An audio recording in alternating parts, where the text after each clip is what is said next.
good, y'all? Black and Indeed, we're back again. Still season 3, episode 2. We got a good episode coming for y'all. We got a good topic coming for y'all. Once again, we're going to introduce ourselves. My name is Isaiah. I am Luzolo. It's Black and Indeed. So, our first topic for the day, or our only topic for the day, really, is going to be, should black people care how white people perceive us? Let's go. Let's turn it over to you. Yeah, I think this is a very interesting topic. So I think it all depends on comfort level. And I say that for a lot of things. And I feel like personally, I've never really cared that much because I didn't really grow up around white people, if I'm going to be completely honest. I lived in Chicago. I went to a school that was full of minorities, but also full of like immigrants and children of immigrants. But when I was 13, so in the middle of 7th grade, I moved to the suburbs, the north suburbs of Chicago. So I went from a place entirely full of like Africans and like Asian people to like a place that was like completely white, and I was the only black person in the room. So like during that time, because I wasn't very comfortable, I did care a lot about what I said around other people, because I was just like really scared of like having a racist incident or like anything like that. So I was just really, really scared. So I wasn't very comfortable just saying anything around white people. And for a long time too, I was just not comfortable. But as I've gotten older and more comfortable with myself and in my own identity, which really happened like after the 2020 protests and after coming to college and meeting more people who looked like me, more people who are willing to talk about being black and about their race and about their ethnicity and their background, then I started to get more comfortable in who I was and didn't necessarily care what other people think. But I still think that it depends on your comfort level, because like when you think about like cursing in front of kids, for example, like that's something like I feel like is a good comparison. Like if I'm around a kid, like I'm gonna be careful and try not to curse, right? And I think because I'm just not comfortable like being that influence on a child, if that makes sense, especially if their parent is close by. So yeah, I think it depends on your comfort level. For example, like if I'm around my black friends also, like I'm okay with like saying the N-word, but if I'm around my white friends, like I would not do that. Like I would so not do that. And even if it wasn't like in reference to my friends, just like saying it in general, like I wouldn't, because like I'm not comfortable and I feel like that would just create tension. So it's like, it depends on comfort level. Yeah, I feel that. I think, should black people care about white people perceive us? My answer is hell no. I don't think we should care whatsoever. But I'm gonna be honest with you, growing up, I kind of had a different viewpoint on that. My mom, she was very influential on my viewpoint. You know, growing up, I grew up in like a predominantly white space, predominantly white neighborhood. And so she was very cautious about the way I perceived myself, or the way I created myself to other people, especially to white people. She was very cautious about that. She would always tell me like, no, you can't wear this, you can't wear that, don't do this, don't say this around these people, right? And so she was always very weary about the sort of way that I created myself, the way that I like had other people perceive me. And that really leaked into me because the way that I talked was different, right? I would talk a bit more proper, I guess, in a sense, because I wanted to be not necessarily accepted, but I wanted to feel like I could belong around these people. I didn't want white people to feel like different around me or have a negative perception of me. And then sort of, I don't know what exactly happened, but I kind of went from that to, I think it really started that my mentality changed whenever I got here. I think getting here to Notre Dame is whenever my mentality really changed, because like at this point, I don't give a damn what a white person says about me. I've experienced a lot of things around white people, and I don't really care. I think, you know, for example, I'm wearing a durag today, for example. On this campus, being a black student wearing a durag, you're bound to get some dirty looks. You're bound to get looked at some sort of way. I've been called a thug. I've been called a hood rat on this campus for wearing a durag. You're joking. I promise you, I'm not. I've been called stuff like that because when I wear this durag, it seems like white students perceive me as something I'm not. They perceive me as like the stereotypical thug, the stereotypical hood rat.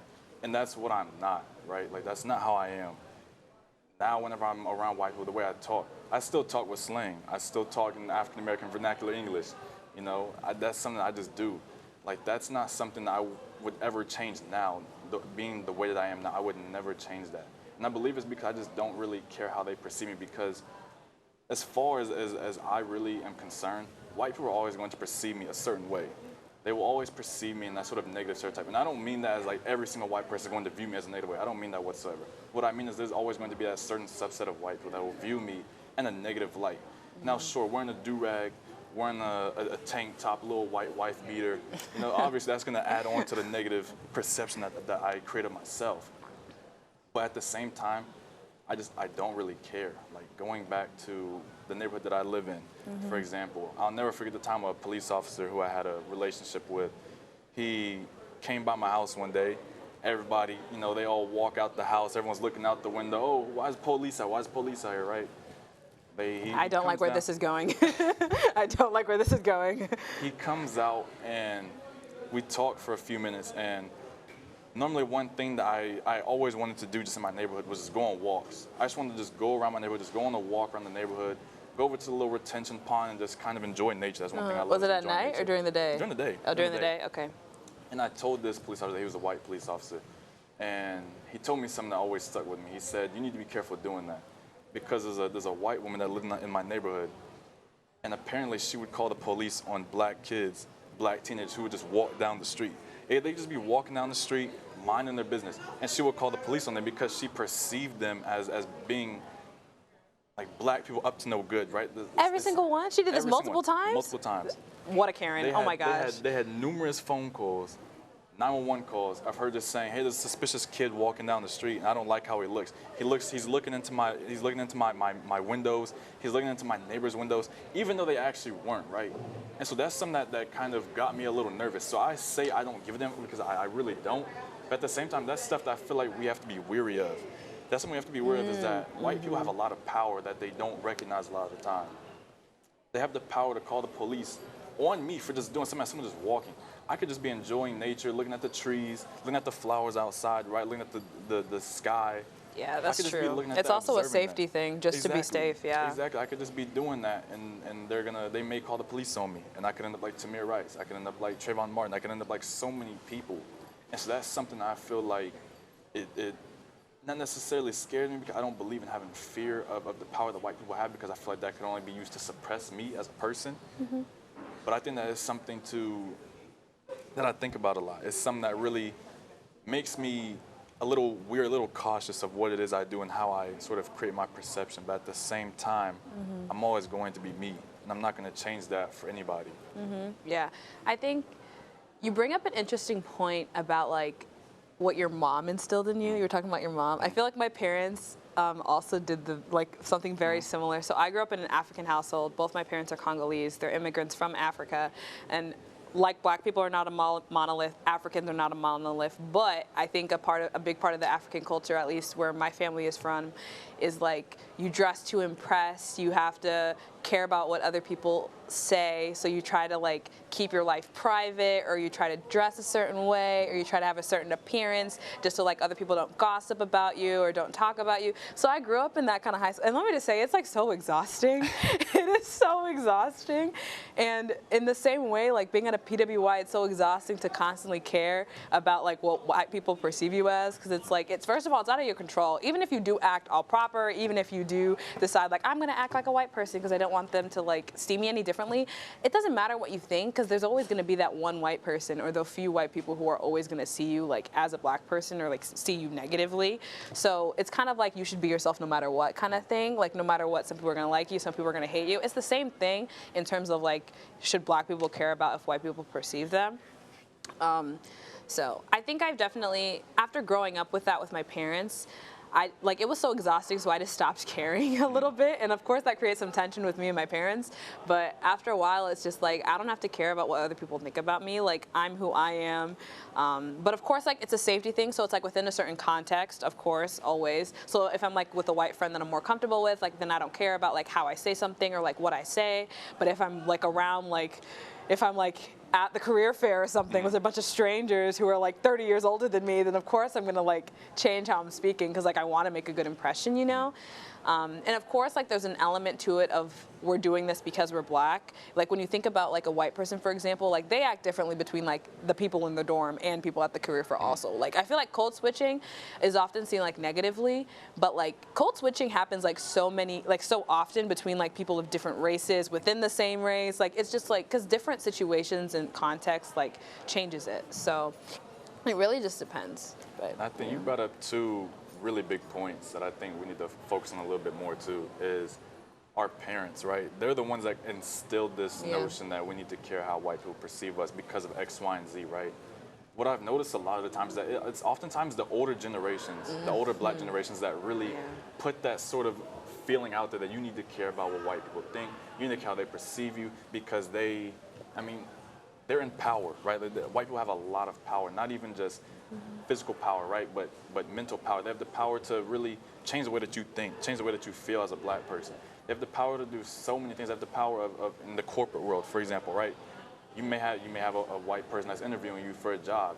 You know, they have so much power, and so I think that the older black generations, they went through a time where, you know, civil rights movement, you go into the 70s with the Black Panther movement, you go into the 80s where you're starting to trickle more into, you know, different movements, different sort of things that were going on within our culture.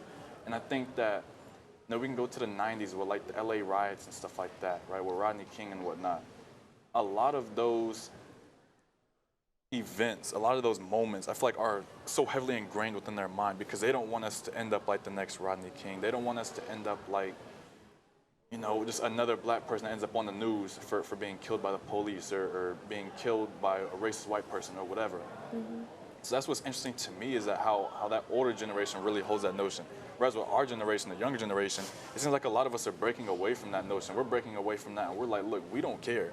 However you perceive me, that's how you perceive me, and there's not a thing I'm going to do about that because we don't care. Yeah, and it's exhausting to care. It is. So do you think that it can be potentially dangerous the way that we're moving with trying to stay away from this notion of, okay, I don't care how white people perceive us? Do you think that could have some sort of potential consequences to it? Or do you think that we should always have our parents and the older generation, our grandparents, that sort of notion in the back of our mind that, hey, maybe I should be a little bit more cautious. Maybe I shouldn't wear a durag today. Maybe I shouldn't say this around this white person. Do you think that, like, what do you think about that? That's a really good question. First off, keep wearing the durags. I love seeing people wear them on campus. I'm like, yes, you're black and you're proud. I love it. But in terms of, I think there's a happy medium. Whenever people ask me, do you think this or that? I'm like, let's meet in the middle. Okay. I'm that person, which is annoying. But it's because like the middle is important. Because like you were mentioning before, like it's a safety thing. Like like, of course, we shouldn't have to always like do that. We shouldn't have to like change the way we sound or act in front of certain people. But like in order to like stay alive and to like make sure we're still breathing and we don't end up on the news, like you were saying, like it's important. Like you shouldn't just walk up to or like if there is a police officer, like you should watch what you say. Like, you know what I mean? Just because that's a safety thing and you want to stay safe. So. Yeah, so I think there's a happy medium. Of course, like keep what your parents have told you in the back of your mind. Like still, like but like just don't do it to the extent of your parents, because I think our parents like do it to like a very big extent of like where they're constantly caring what other people think above like what they want to just do or want to be like. So I don't think that's a good thing. So there's a happy medium. Remember what your parents said, but also remember to stay true to who you are and just be you authentically. But yeah, what do you think? I agree. I think I know my mom, she gets mad at me a lot, especially whenever I go back home, because she's become a little bit more lax in her sort of like persuasion of me wanting to really care about that perception. So, you know, I can So my parents, actually. Yeah, see, so like she's okay with me now. You know, I can go to the store with a durag on. I'll go to the store wearing a little tank top, a little white tank top, and it don't really, you know, matter to me.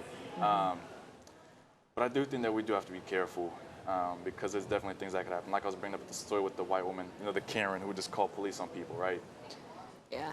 You know, she might call the police, but she probably wouldn't call the police if I'm walking down the street with a suit on, right? But if I'm walking down the street with a durag on and a white tank top on, you know, some basketball shorts and some Jordans, I may get looked at differently. Like there's almost a 100% chance I'm going to be looked at differently. Yeah. So I think that in that regard, yes. should probably keep that in the back of our mind. Yeah. But I think that also, so you can go. Oh no, I was gonna say, but like, of course we shouldn't have to do that. We shouldn't have to always keep that in mind. Like, the world should not be like this, but unfortunately it is. So sometimes we have to adjust accordingly, within reason, of course. But Absolutely. yeah.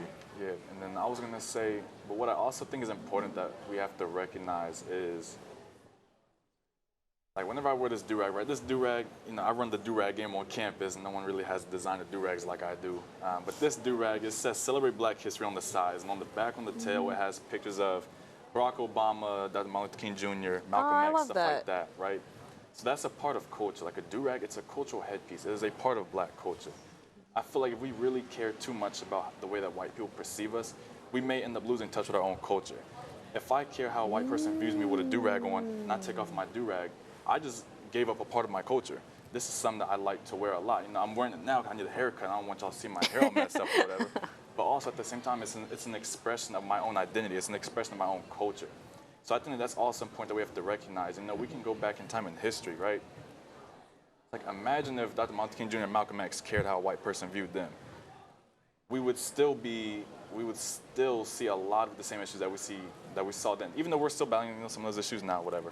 We'd still see a complete and total uprise in those issues. We'd still be battling for civil rights. We'd still be battling for voter laws. We'd probably still be taking literacy tests, for example, right?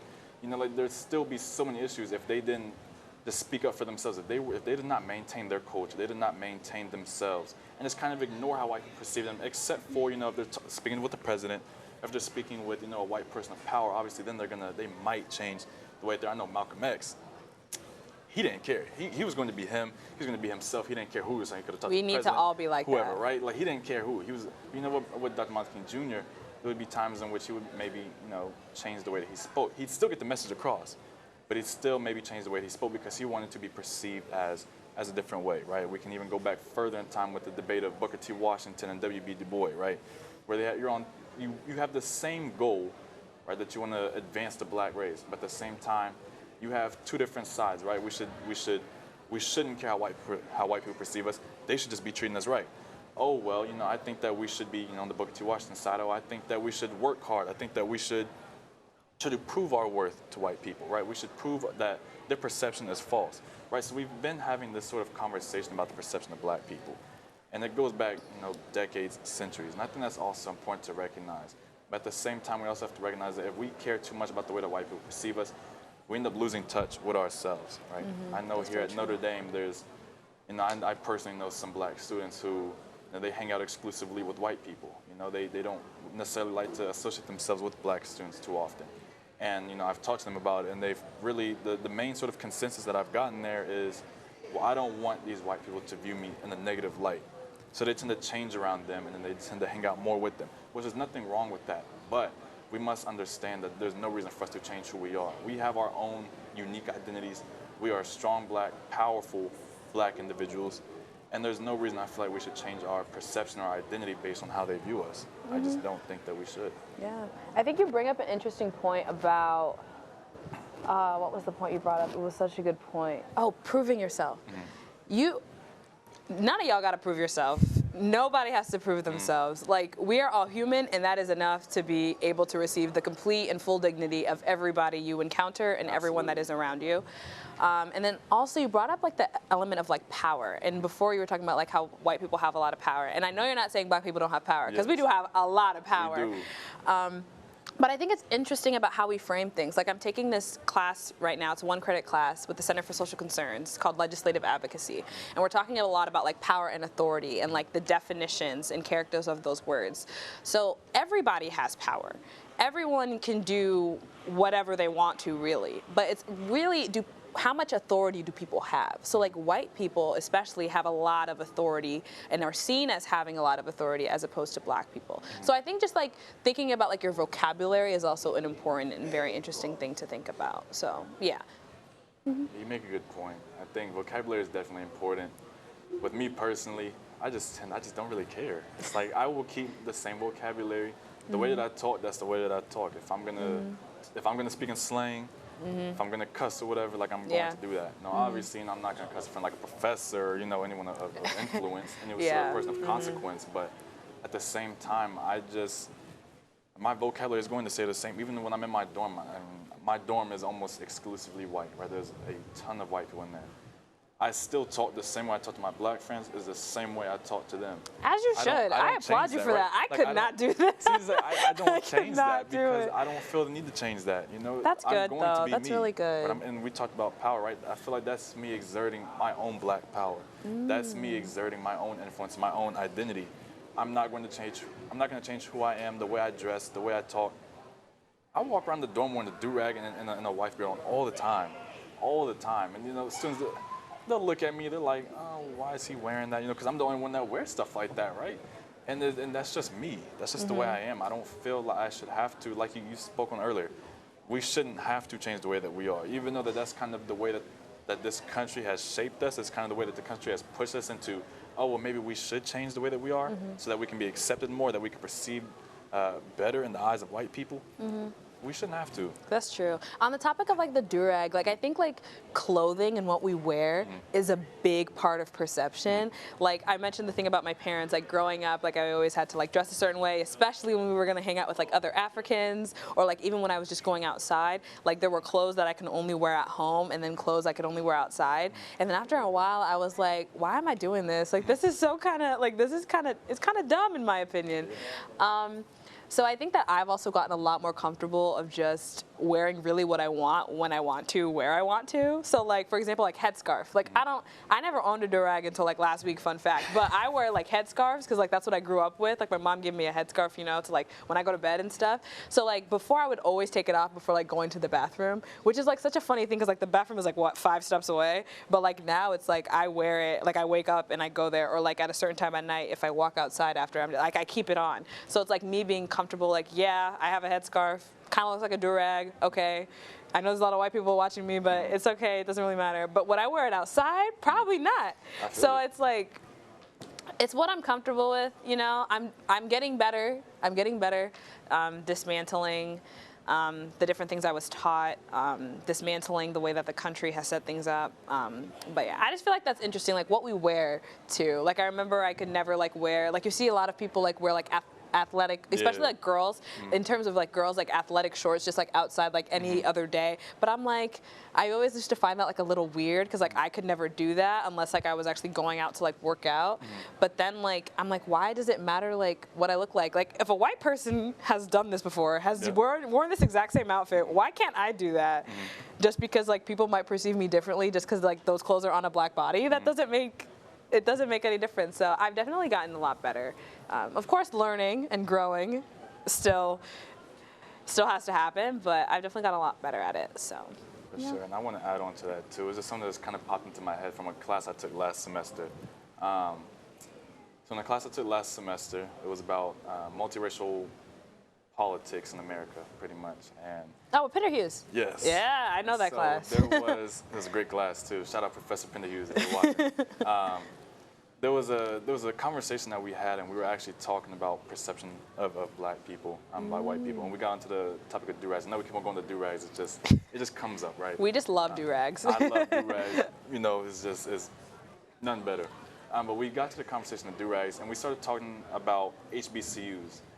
And last episode, I made the joke about, you know, wanting to transfer to FAMU. It's not really a joke, it's honest, but for the purposes, we'll say it's a joke.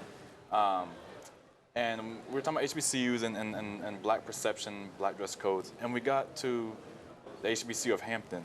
And we looked at their dress code, and the thing that I found that was most interesting about the dress code at Hampton was that they don't allow their students, specifically black students, to wear durags outside. So you can only wear a durag or a bonnet inside, but you cannot wear a durag outside.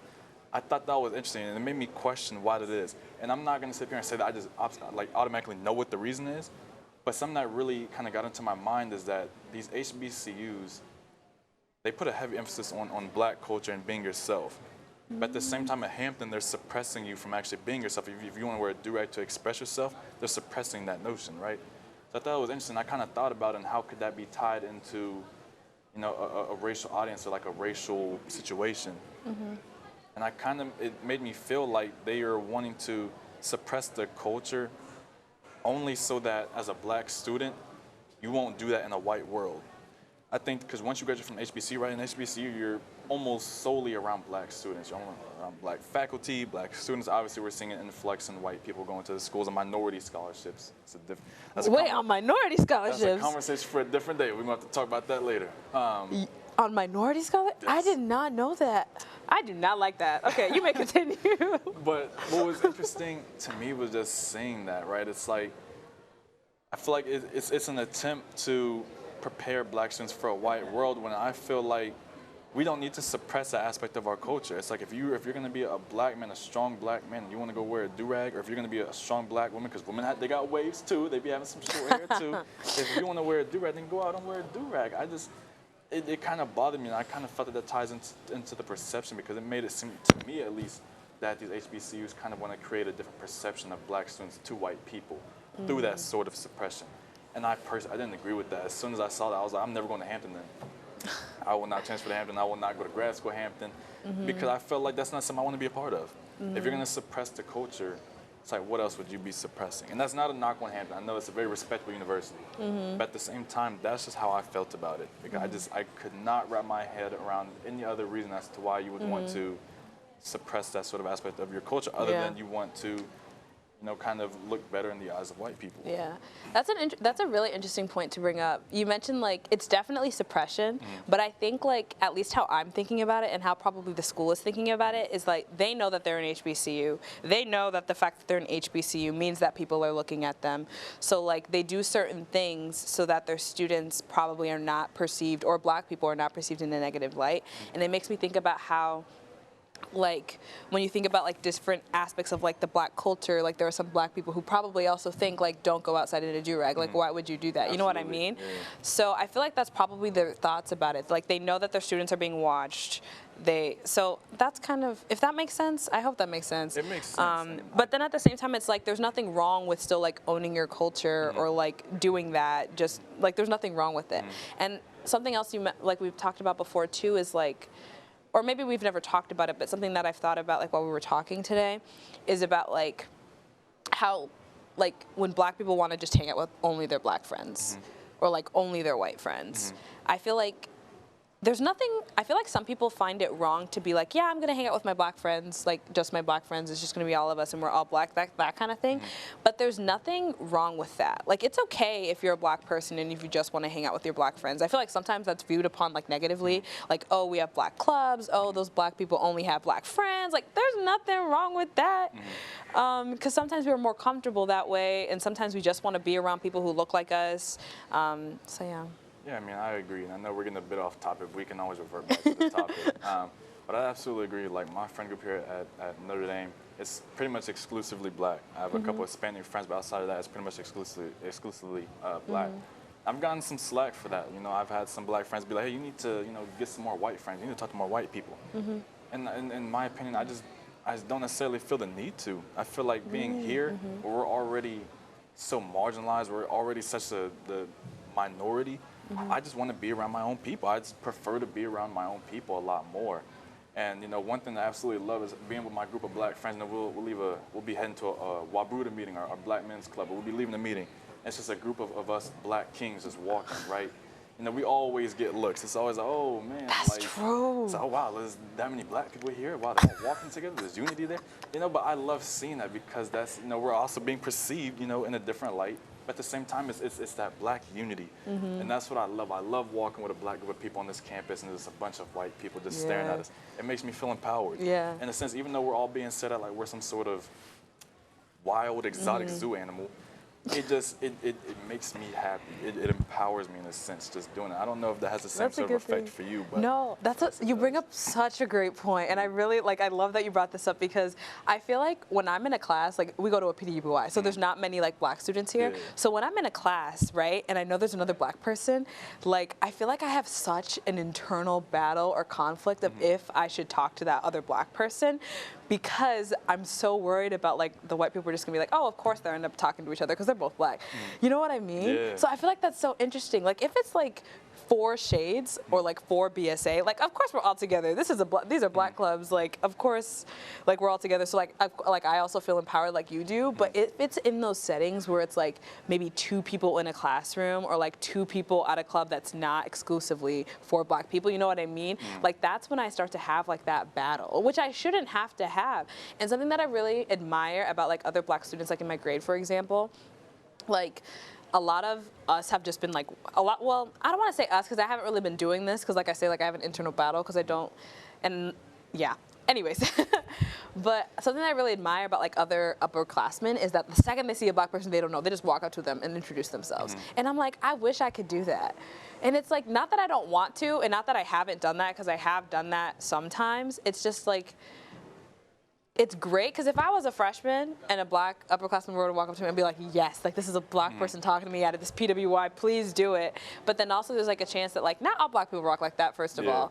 And then also it's like, it's just, sometimes it could be weird. I know it's not a weird thing, but it feels weird to me sometimes. And maybe that's like, because this is the society we grew up in. I don't know, but yeah, I just admire that a lot about the other upperclassmen. I admire it too, and that's something I'm personally trying to work on a little bit more. I know that's something I should definitely be doing more of. I have a couple black kids, black students on campus that I mentor. I'm only a sophomore, but there's freshmen that I like to mentor, I like to talk to. On move-in week, I moved in early this year, and the first move-in day, the same day I was moving in early, there was another black family that was coming in. And me and one of my best friends up here so far, we made the effort to talk to that black family, and we were like, hey, here's where you should get your hair cut. That's what you should do. The haircuts. What you shouldn't do. Here's the food places to go to. Don't go to LaFon for a haircut. That's what you shouldn't do. Don't go. They're not really gonna mess you up. But yeah, it's like we made that effort to go and talk to them and just sort of be that sort of guidance, because we wish that we had that, right? And we're able to get the students signed up for the plunge. So you end up going to the plunge. Too. That was big, and I think that's something that we should definitely focus a lot more on. So that way we have a lot more unity within our own community, because we all know black community needs a lot more unity. And it's a good way not only to get to know them, but for them to get to know us, and for them to also learn, because we've been there, we've done that. And so that's definitely a very good point to bring up, for sure. Yeah. I don't know. Is there anything else to say? I feel like we talked a lot, and I feel like we hit a lot of the. So basically, the summary is that we should not have to care, and it's really what you're comfortable with. It depends on how comfortable you are, how safe you feel, all of that good stuff. Yeah. And that's pretty much it. So, man, we love y'all. Yeah. I think it's been a great episode. We hope y'all enjoyed thank you for tuning in. We hope y'all really felt as good about this episode as we feel about it. Man, to all of my black brothers and sisters, don't ever forget, black is beautiful, black is love, and black is excellence. We love y'all, and we out.